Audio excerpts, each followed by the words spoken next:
Good morning.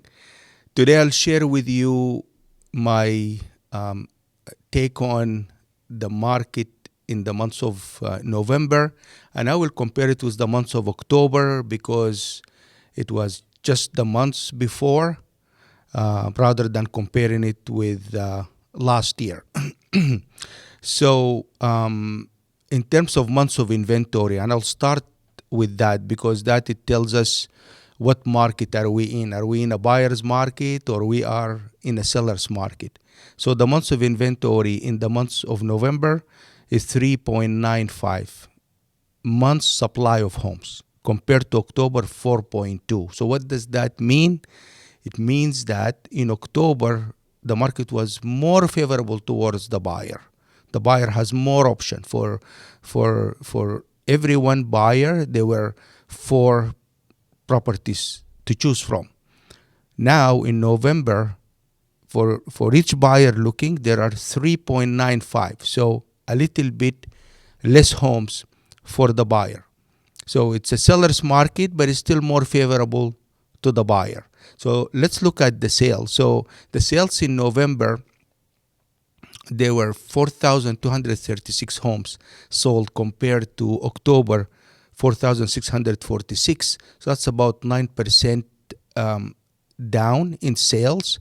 And we can factor that to the season. We're entering into the winter months. So normally, less buyers looking in the winter as well as less home sellers. When we look at the new listings as well, new listings are down by almost 27%. In October, there were 14,397 homes listed. In October, 10,545. So that's a big drop in new listings. And as we all know, real estate is supply and demand. And when we look at the active listings at the end of November, were 16,759 homes compared to 19,540 homes in October. So that's about 14.23% drop in active listings. The average days on the market since a property get listed is about 40 days now, compared to October was 32 days. The average price dropped by about 4% approximately.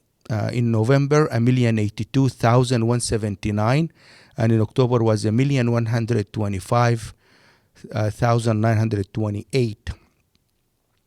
So clearly there is a drop in the active listing.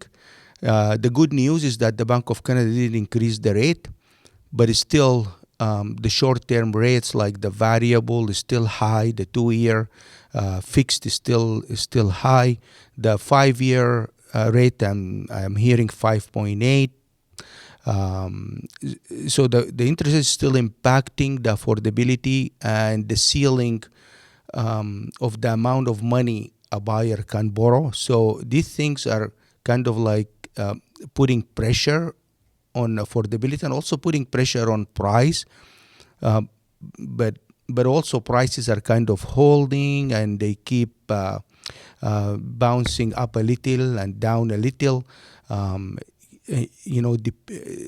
Depending on the areas. Some areas they have more inventory than other areas, and therefore the areas that has less inventory, there is more for pressure for prices to stay steady or go up a little bit. Where are areas that has more supply, prices tend to be a little lower than where they should be now, and depends also on the motivation of the seller as well.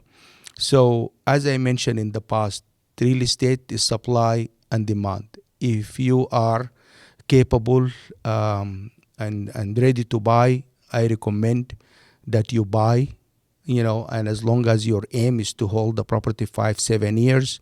And if you are selling because you have reasons to sell, the market is still good, still like seller's market, more favorable to a buyer market depending on your location.